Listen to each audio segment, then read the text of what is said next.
be on it, but he did ask me to do this promo. I guess men of a certain age and women, too, like to listen to it. And so do I. Peter, why don't you have me on your show? The WEI Network is happy to announce it will be broadcasting the Cannabis Conversation live from the Community Cannabis Center in Delray Beach, Florida. The show will air Wednesdays at 3 p.m. on WEINetwork.com. We'll be talking about CBD oils, medical marijuana, the myths, the truths behind the product, how it can help you, and we'll be talking with people who have success stories and testimonials about taking the treatments and how it has helped their quality of life. Don't forget, log on to WEINetwork.com. Wednesdays, 3 p.m. for the Cannabis Conversations, live from the Community Cannabis Center in Delray Beach, Florida. The WEI Network is happy to announce. Ladies and gentlemen, welcome to Cannabis Conversations here live at the Community Cannabis Center, ComCann's Community Cannabis Center. Today's show, I want to dedicate today's show to Rudy. Rudy worked with me. Rudy Warshawski was the last of the Band of Brothers. The Band of Brothers were the people that invaded Normandy. And he was 92 years old. He joined when he was 14 and went to Germany. And on D-Day and the Band of Brothers, he came in and actually helped release the soldiers, the Jewish soldiers. Rudy being Jewish, and myself being one of the founders of the Holocaust Museum. I was very proud to work with Rudy at Live Nation, and he had been injured and disabled, been in a wheelchair. Peter, you knew. Yeah, Rudy, I know. when you'd see him Rudy at the amphitheater. Pretty much everybody that came to the shows would see Rudy in front of the soundboard in the electric wheelchair. And Toby Keith had him up on stage and talked about, here's the last surviving member of the Battle of the Bulge, of the Band of Brothers. And at his funeral, the rabbi from the VA talked about how he got through, and on D-Day, he came behind the Germans and put a knife up to the guy and said, take me to the Jews. We're letting them out. And that was the liberation as it started. And as I said, as a founder of the U.S. Holocaust Memorial Museum, it was very important to know how we got there and were able to liberate the Jews, especially when people were denying the Holocaust. Right. It happened. Right. So Rudy, going back to Korea, landed on a mine and had been on opiates most of his life, and realized, as I saw him in the VA, he said he knew that cannabinoids would be much safer and healthy for the Veterans Administration. And that's one of the things that we've been focusing on, is getting people off of opioids using cannabinoids. And today's guest, one of today's guests is Nevin. Nevin, say hello here. Hi, I'm Nevin Farenbaugh. You can spin that a little bit. So, yeah. There you go. Nevin is starting our prototype, and speaking about opioids, the prototype through the orthopedic office where Nevin's father, Dr. Farenbaugh, they have surgery. And one of the things that we feel is very, very important as far as a prototype is being able to reduce the amount of opioids that are used in surgery. Absolutely. And the reality is this: having looked at what we've created, being the chairman of the Opioid Awareness Foundation, we developed a program called MCAT, Medicinal Cannabis Assisted Therapy, for people that have become dependent on opioids and go into treatment. One of the biggest issues for physicians that have to write prescriptions for narcotics or opioids, which is the case in operations, is a concern on the amount of opioids written, whether or not their patients would become addicted. Absolutely. and or have a dependency. At the same time, we're finding out that the full spectrum cannabinoids and the products that actually we've developed through Dr. Davis, specifically for the different ailments, for pain, for the reduction of inflammation, has made a huge difference for our patients, our over 500 patients. But through your practice, I know you've looked at a lot of different CBD products, and living in Colorado, I want to talk about today what I call the cannabis stigma.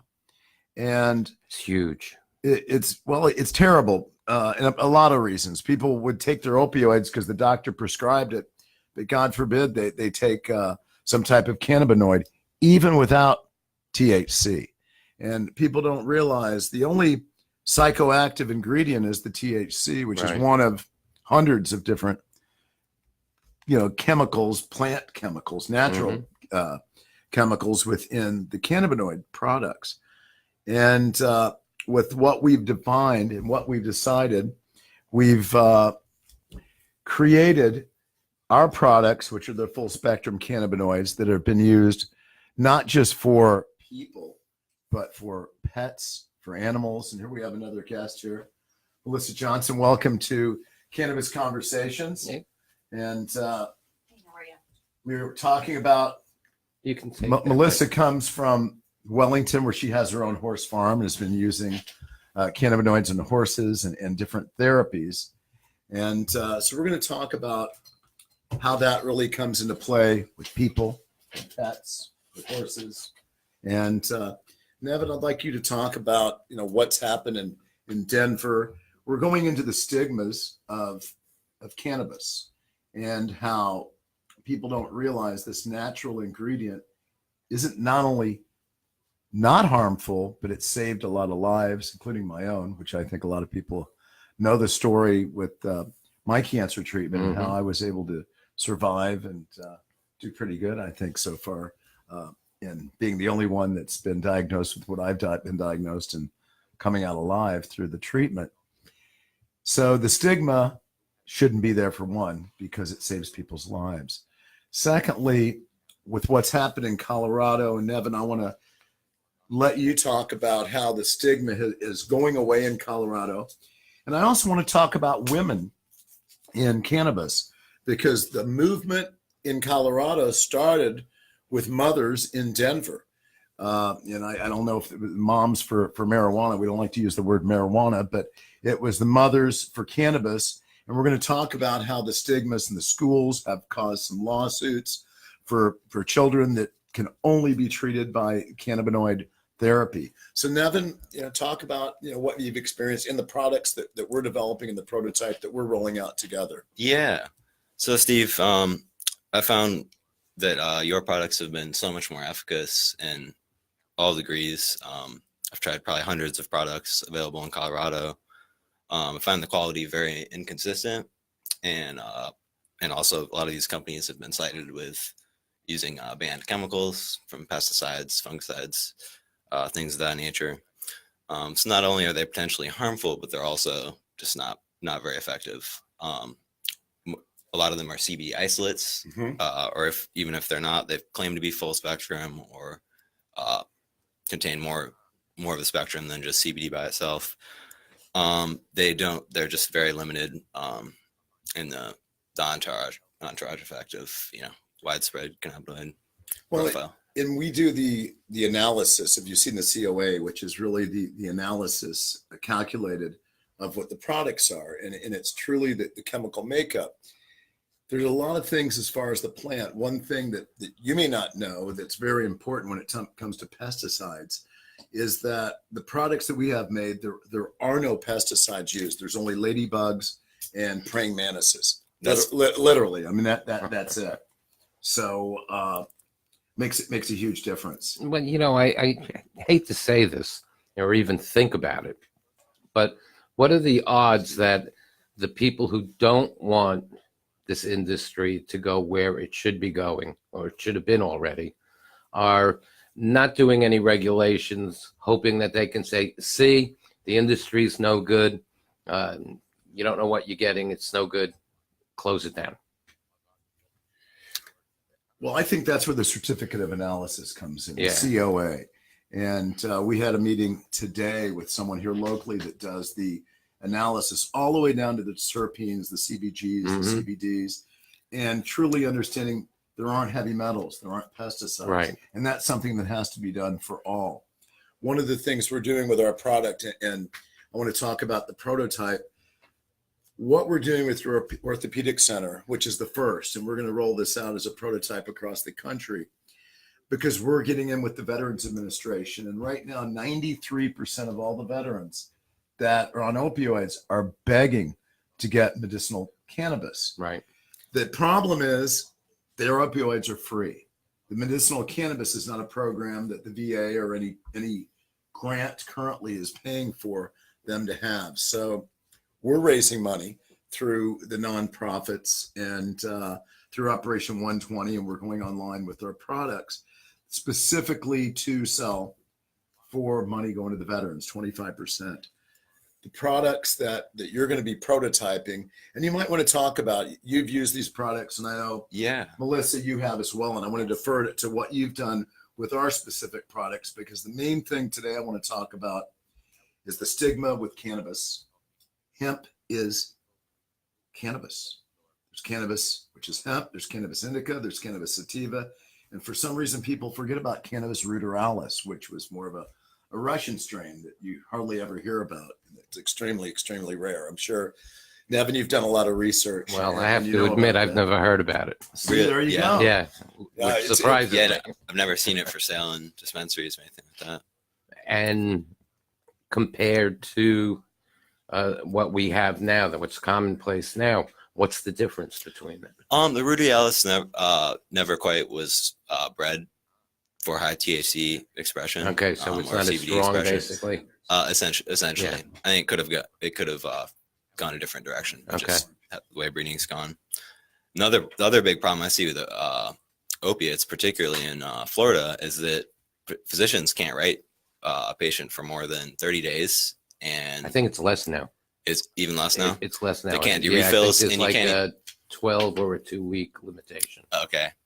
And even after that, patients can't even shop for doctors because you're in a database, and no pharmacy will fill a prescription beyond then. Besides how terrible they are in so many ways, patients just can't access these. And there are a lot of people in chronic pain or have to go through surgeries that the pain doesn't always go away in 12 days. Well, what we've identified and doing that, and essentially it's Nevin and his father. They have almost 100 patients a day that come through the orthopedic center. Not only is he looking at what are the benefits of the patient, but the whole homeostasis of the patient as far as quality of life, but also quality of procedure. Can you imagine if you had to write, let's say, 100 narcotic pills for an operation? If you could cut that in half and start a regimen using cannabinoids to basically flush the cannabinoid system. As we found out, there's more cannabinoid receptors than opioid receptors. So if we can bring the blood level of the cannabinoids up prior to surgery and during surgery and after surgery, first of all, the surgery is probably going to be a lot more successful because of the state of the body that's receiving the surgery and responding to it. Secondly, they're healing, because CBDs actually will heal cells, and even topically, it can heal cells as far as scars. Scars can be reduced. So now you have a regimen for your patients that may be a continued regimen for the rest of their life. And I see that as something that from your prototype that we're developing, the products that we've created being utilized in other orthopedic centers. Absolutely. To the extent where Germany currently will not allow physicians to write a prescription for opioids unless their patient has tried medical marijuana, medical cannabis first. Now, our CBDs don't have any THC in them, but at the same time, there would probably be a referral to Dr. Davis, our partner here at ComCan, the Community Cannabis Center, for them to come in and get a medicinal cannabis card. And the regimen that was done in Canada with 1,000 opioid dependents was literally a high dose of cannabinoids and only about a 4 to 5% THC mixture. So it wasn't a psychoactive event with their body where they were becoming high or stoned. It was getting them through withdrawals and allowing them to get to the next step and be have a quality of life without having an opioid dependence or an addiction.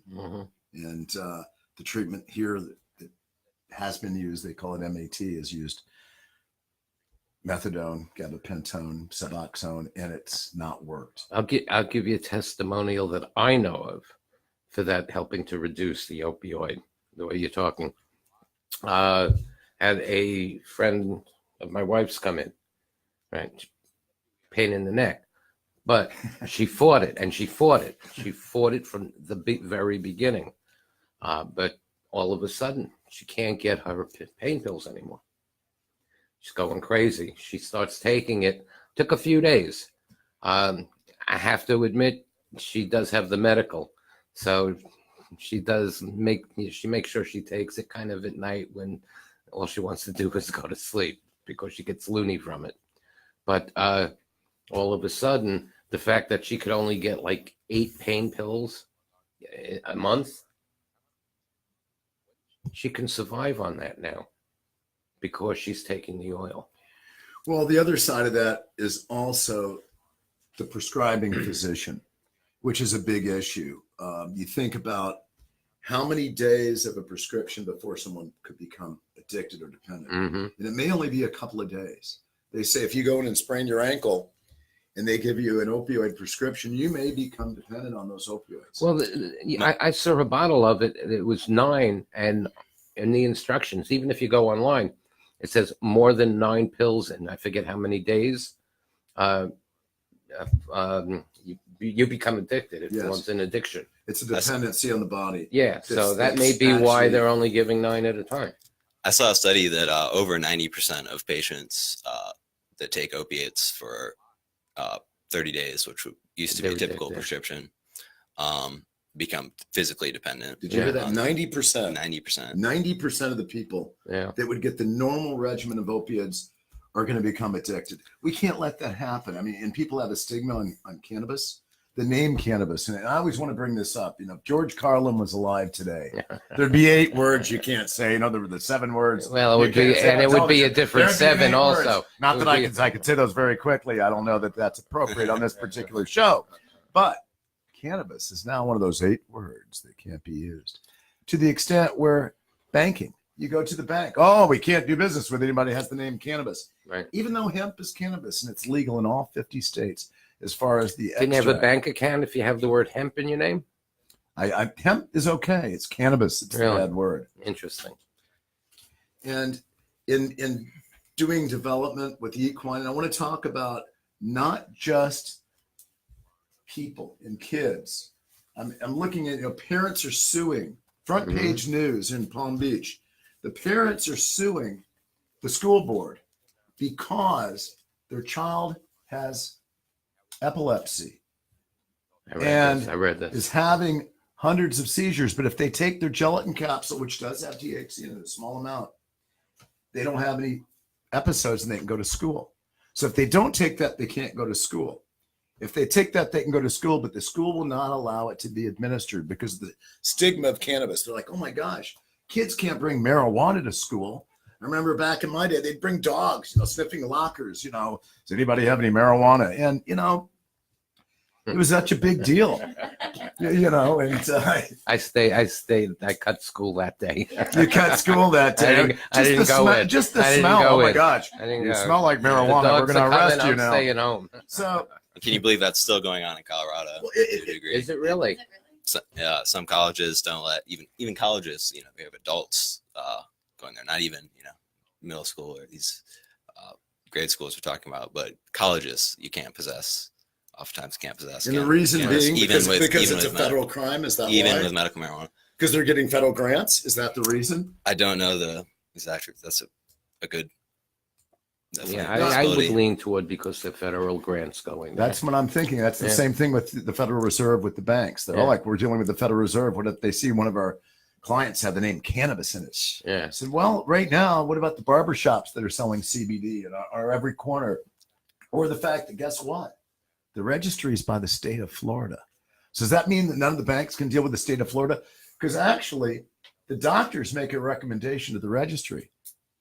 Only the dispensaries are giving out cannabis with THC, medical cannabis, Yeah. but it has to go through the state of Florida. But the I registry. have to tell you, and maybe I'm old school on this, but with knowing the lack of control or regulations on what could go into the oil, into CBD, all right, I don't think I would be comfortable going up to a pop-up tent or a green market or a indoor flea market and buying CBD oils like on the street. Absolutely. And I absolutely, and that's one of the reasons Nevin's here, Melissa's here, somewhat of a testimonial of what we've done. Yeah. Personally, tell your story as far as you using our products and the hundreds you've used and the evaluations you've done in Colorado, and why you're moving back here to do a prototype, because you know what the reality is. And let's talk about that. And I'd like Melissa to do that the same from Absolutely her perspective.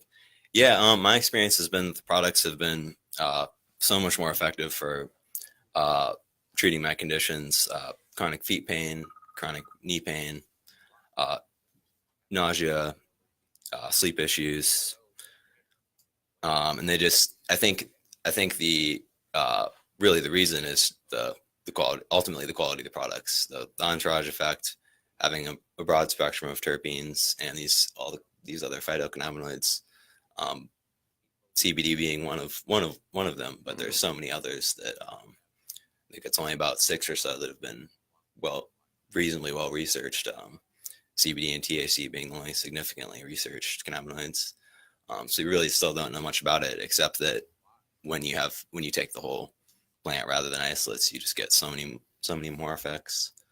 Well, there's so many things that have been done by Dr. Raphael Meshulam at the Hebrew University, which he's been defining this since 1962 and isolated the cannabinoids in 82 after 20 years of analysis and evaluation.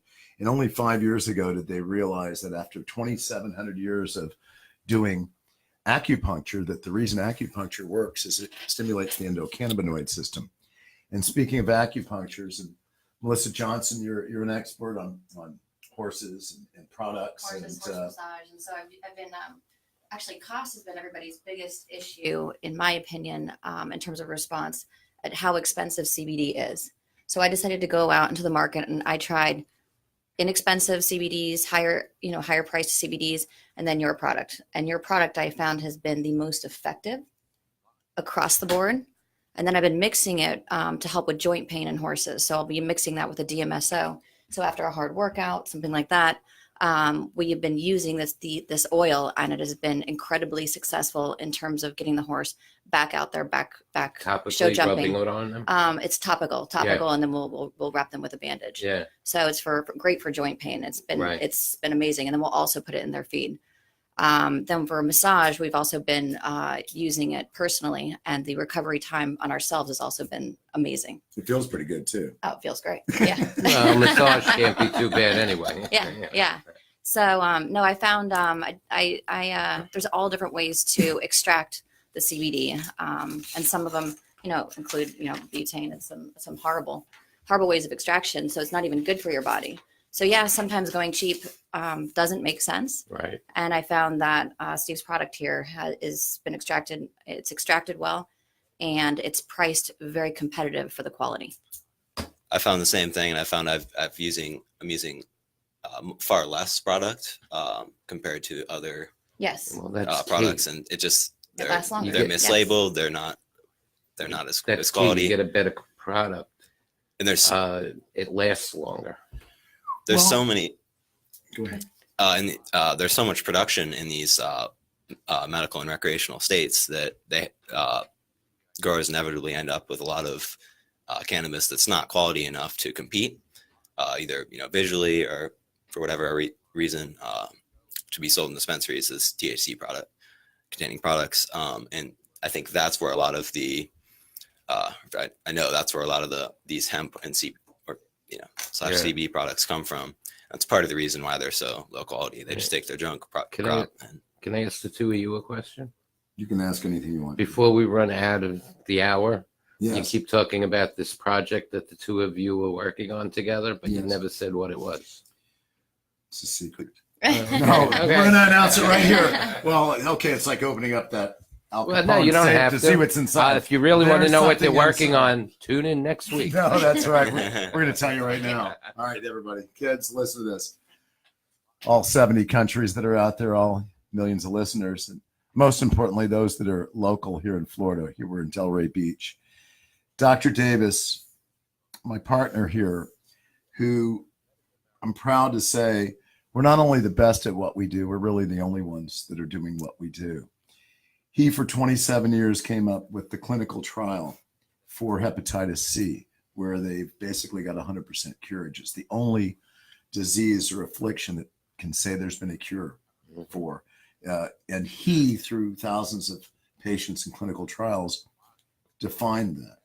What we're doing with the cannabinoids, what we're doing with the medicinal cannabis, is we're creating what I call, Dr. Mitch Davis's medicinal cannabis wheel, and identifying from our clinical studies, we have 500 patients, and from what we've developed as far as products, it's medicinal. It's a medicinal product. Going back with me, I like to look back at being one of the celebrity judges for years in Amsterdam. Yes, it was legal when I was in Amsterdam being the judge.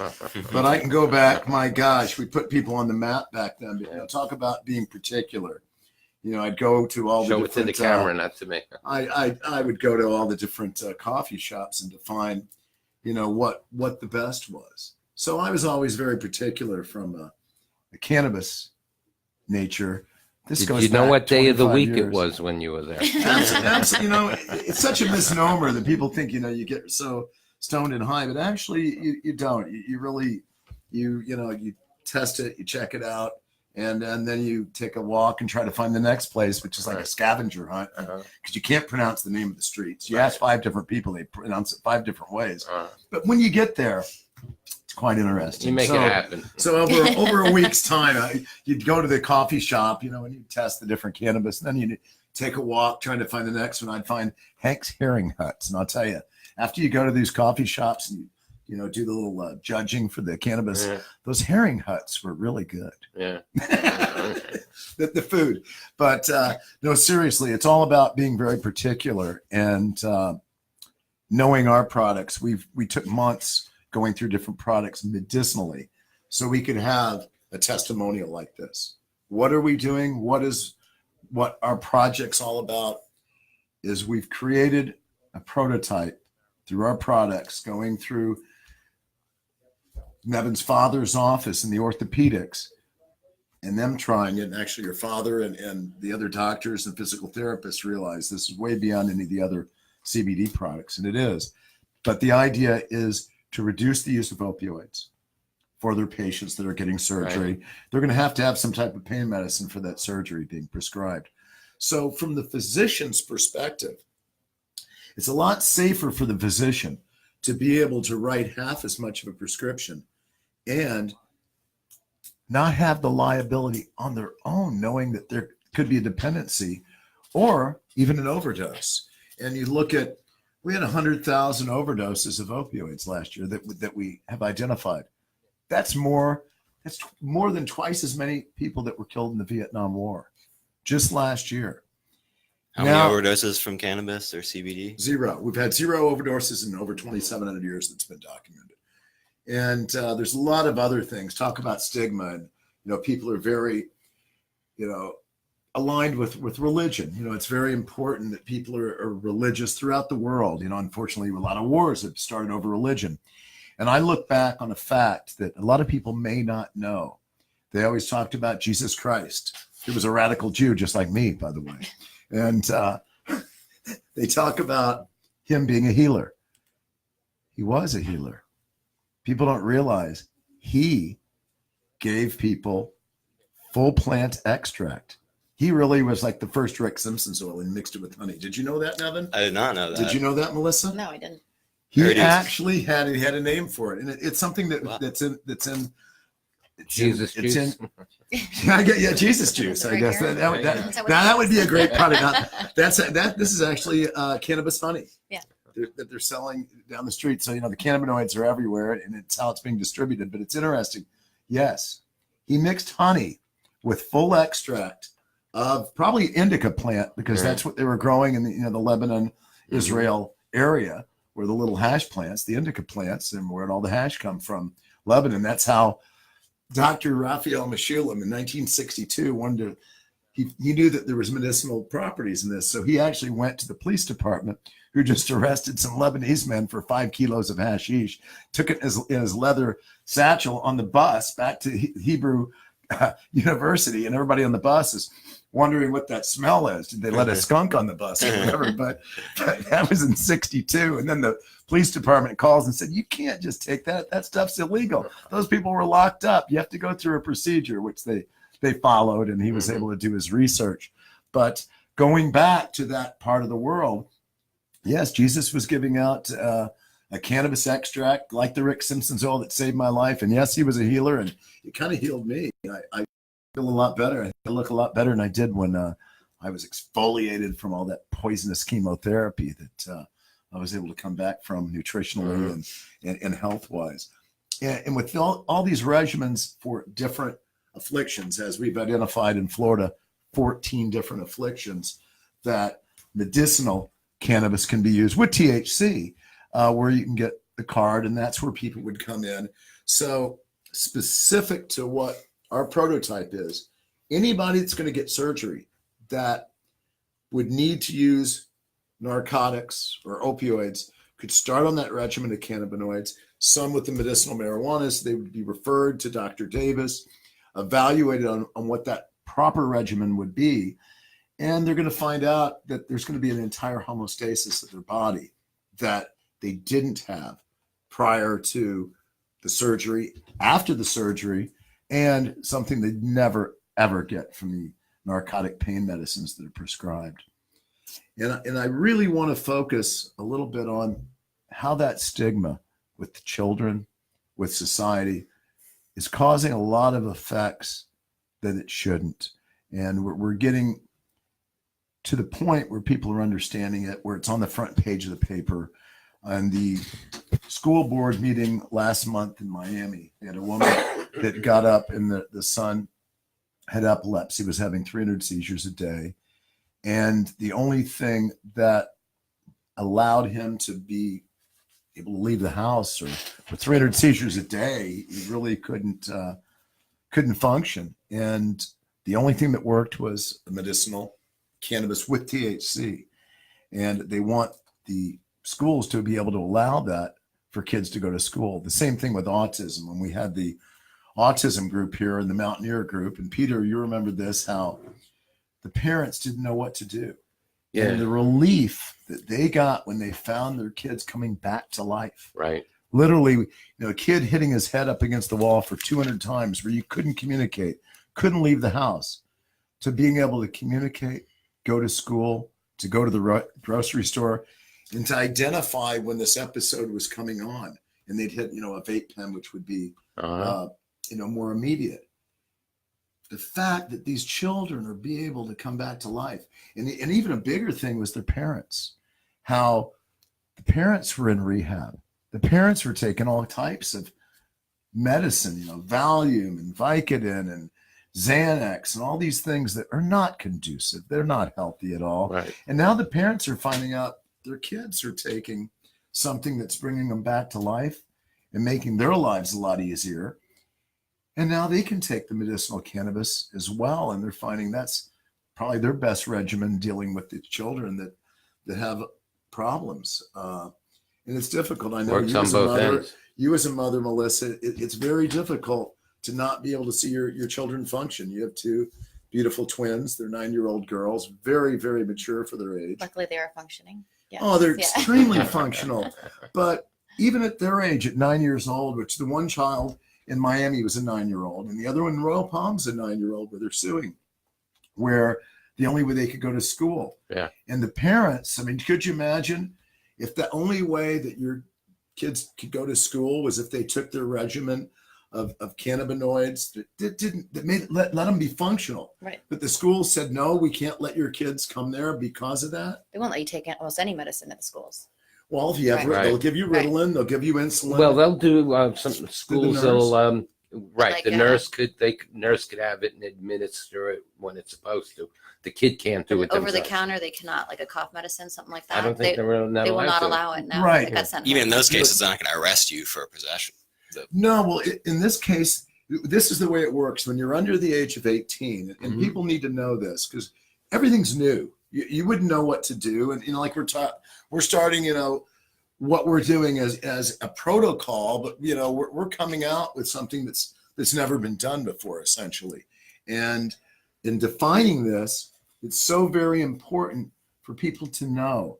Yes, if your child is autistic, if your child has epilepsy, if there's issues, the cannabinoids can help depending on the regimen, whether it's THC or not.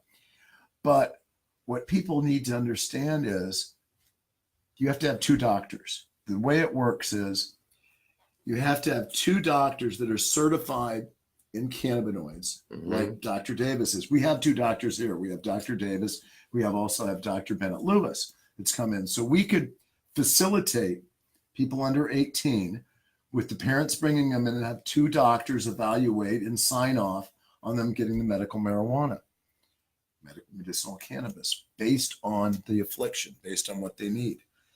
And then, unfortunately, the school nurses can't administer it. Right. In the case of the Royal Palm Beach family, the mother or father or somebody has to physically go to the school twice a day because the nurses won't touch it. They won't have anything to do with it. So they're suing to allow it to be administered. The mother and father work, and they can't leave work twice a day to drop off a gelatin pill, little gelatin capsule for the child to take, to allow them to be able to stay in school, to be functional. You just backtracking for 1 second, you hit on something that people don't think about. And that's the parents are giving the autistic kid who was banging his head against the wall. I forget her name. I know she was on with the Mountaineer School. Mary Jo. And people don't realize the effect that has. So this is a win-win. The fact that the CBD is helping the kid with his seizures or his temper tantrums, it's also helping the parents now can cope. Life is easier because the kid is getting better, which takes the strain and the stress off of the parents. Well, if you remember the call-in example, the father called in a 17-year-old child for 16 and a half years. He was a single father. Said they were giving him Ritalin. There'd be weeks straight where the kid wouldn't sleep for a week. Said, you're a single father and your kid doesn't sleep for a week. Guess what? You don't sleep for a week either. And it was causing a lot of strife in his life. How's he going to work? How's he going to function? Now he's got the kid taking a medicinal cannabis regimen that's not only working, but his life and his quality of life with his son, with himself, with his single life is full circle. He's actually able to live and go out to dinner with his son, go to the grocery store, do things he's never been able to do for the 16 and a half years.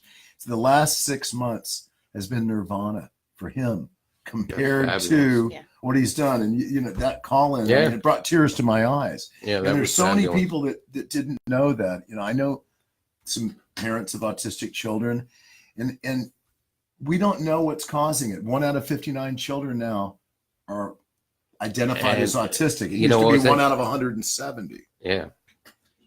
And, there's other things, that are slight to autism, and it depends on the regimen. You have Asperger's, which is kind of a form of autism, the lighter form. And, some different dosages can make a huge You don't have autistic horses, do you? I do not have any. No, I mean, I don't mean you. I mean, are there? And I not any that I know of, but we haven't really done any research in that direction. I mean, there are horses that have constant problems, and we can't figure it out. Maybe that is a form of it. We just haven't figured it out yet. Yeah, interesting. And for parents of epileptic children, Steve mentioned an example of a patient with, their child had, what was it, 300 seizures 300 a day? seizures a day. These parents aren't going to be sleeping either. I mean, what happened? Do you think their seizures take a break at night? No, not only that. The interesting thing is, in talking with Mary Jo and what's happening at the school, a lot of the parents are in rehab. They're not even available because they've taken too much medication. And whether it's opioids, whether it's Valium or Vicodin or alcohol for that matter. And people forget about the alcohol issues. And we talk a lot about the opioid addiction and what's going on with the 116 deaths per day. But something that I find quite fascinating in Colorado is, do you realize DUI is down? Driving under the influence of alcohol is down. And look at since cannabis has become legal in Colorado, what has happened? Taxes have gone down. Absolutely. Housing prices have gone up. Mm-hmm.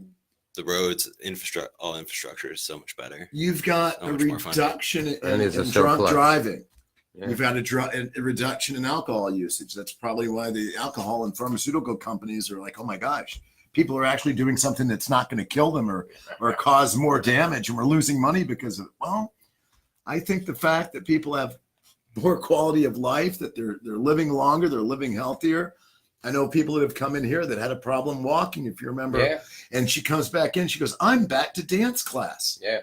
And that's real. I mean, we see that, and it's real. And, and I want to mention something, and I've been looking at Irvin Rosenfeld, who's right here in Florida. Irvin has a very, very rare bone disorder where he would have these tumors. As a kid, he was totally anti-drugs. He even crusaded against marijuana in high school. Gets to college, and he said he accidentally tried cannabis. He finally did. And he got rid of the pain. The bone tumors stopped growing. And they found out the only thing that worked was medicinal cannabis. And he had to smoke. Well, let me tell you, he was the second person in America, and there's only been 13 people ever that were put on the federal FDA program that allowed the federal government to give them medicinal marijuana grown at the federal farms. He gets 300 a month in a tin. The first person to ever get this was a guy named Bob Randall, who I met Bob and was with him at the 15th anniversary of the NORML conference in Washington, D.C., where he lived. That was back in 1985. And Bob stood up next to me and lit up a joint. Yeah. That was issued by the federal government. He was the first one. Bob has since passed away. But I can tell you right now, there's only 13 people that were ever part of that program. There's over 350 million people in the United States. There's only 13 people that ever legally were allowed federally to consume medicinal marijuana. There's only 4 of them that are still alive. Yeah. And there's 4 U.S. presidents that are still alive.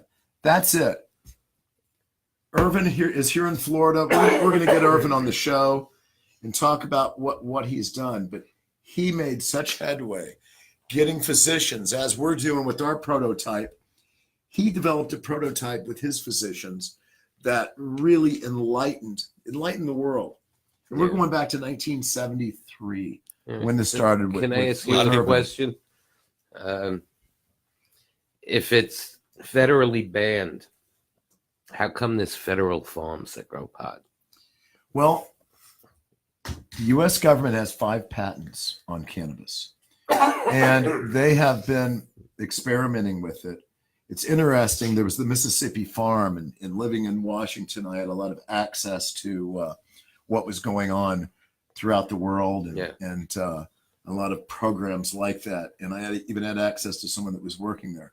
They developed a strain called G13 at the time. This is going back to the 80s. And what they really were trying to do was develop a strain that was so strong that they could show people how messed up you could get on marijuana. That was the reason. They called it. Yeah. It was another political issue. The bottom line is they were developing different strains. They weren't researching it as they should. They were just trying to develop something to show you how it could intoxicate you. It's not about intoxication. The only intoxicating part of the plant is the THC. And it's so interesting that everything's illegal because of THC, when most of it is not THC. The hemp doesn't have THC per se, and it depended on the region they were grown in. The indica had to do with altitude and climate. The same thing with sativa in a warmer climate. Same thing in ruderalis in a colder, lower level climate without altitude. And those experiments weren't done. And now they finally are. And being able to get that from the federal farms is interesting. The program that we're working on, and we had Rick Nash and Kevin Humes on, and I'm working very closely for us to be sanctioned through the U.S. government. Actually, I'm going to go to Washington and meet with the different members of Congress and different members You go in of there the the Veterans 27th? Administration. I'll be going there this month and meeting with them.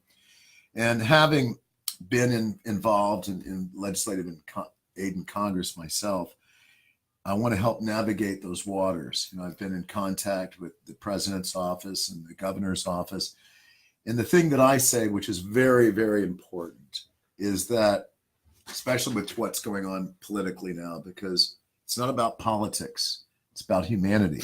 Right. And the humanistic point of this, to cut through all politics, and I'll tell every politician this, from the president to the governor and everyone else.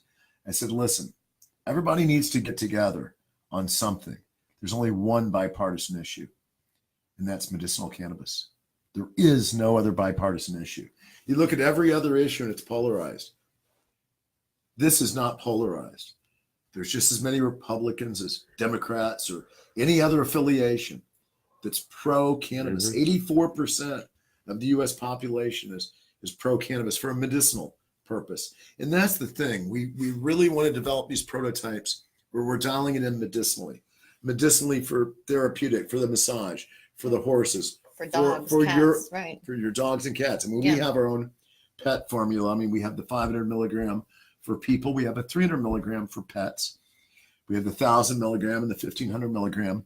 But the topical is a whole nother issue that a lot of people are forgetting about. You know, they're thinking about the tinctures under the tongue. And, you know, what you've experienced, a lot of it's topical, as well as, you know, the homeostasis through the body and the absorption rate. But actual cannabinoid full spectrum will actually heal scar tissue. And the CBD component itself inherently is as a 20 as far as a sun blocker. And people don't realize that. Wow. The SPF, Yeah. in, I say SPC because of cannabis, you know. Yeah, there we go. I'm calling it SPC because I'm creating it right here, right now. SPC, baby. Sun protection cannabis. That's it. We got it. Oh, I thought it was Stephen Bay cannabis. Oh, well, that's here. Steve Bay cannabis. That's it right here at the Cannabis Center. Yeah. For the community. Don't forget, it's the Community Cannabis Center. So the prototypes, yes, you can get through Melissa Johnson through us and what she's doing with equine. As a matter of fact, we were showing today, they're doing the big Wellington horse tours, and you have a gorgeous horse farm, by the way. Thank you. Beautiful horses. And I think you're going to sell that horse farm and focus more on the cannabinoids, right? Baby. Yeah. So if anybody needs a horse Fingers farm, crossed, she yes. has an amazing one that is available. Nevin, what you're doing is phenomenal. You're coming back from Boulder, and we're developing, through our products. That's going to be the prototype for the regimen. And what we want to do together, and through Dr. Davis and through Al Schulman, who's my other partner, our CFO, and Al ran Nationwide Insurance. We're going to develop this regimen. We've already identified what we're doing, how we're doing it. We're rolling that out. Talk about the Orthopedic Center. Let people know where that Orthopedic Center is. Yours. Oh, it's just minutes away from Steve's office, Community Cannabis Center, the Florida Back Institute. Yeah, I think What's it called? It's the Florida Back Institute. The Florida Back The Institute. address? It's off Real quick. off Clintmore. Okay. Just nearby here. Let me tell you, when I go in with Nevin's father, people come in as a savior, say, I'm walking because of you. We went to lunch and half the people walking, oh my gosh, I'm here walking because of you. So we're talking to some of the best surgeons in the world, and we've got a whole new prototype. So thanks for being here today at the Community Cannabis Center for Thanks for coming in. Cannabis Conversation. Thanks Melissa so much. Johnson, thank you. Nevin, thank you very much. And you know how to reach us, communitycannabiscenter.com, 5341 West Atlantic, Suite 306. And you can call us, 561-270-4040. Come and see us. See you next week. Thank you very much. for the world today. Bye-bye.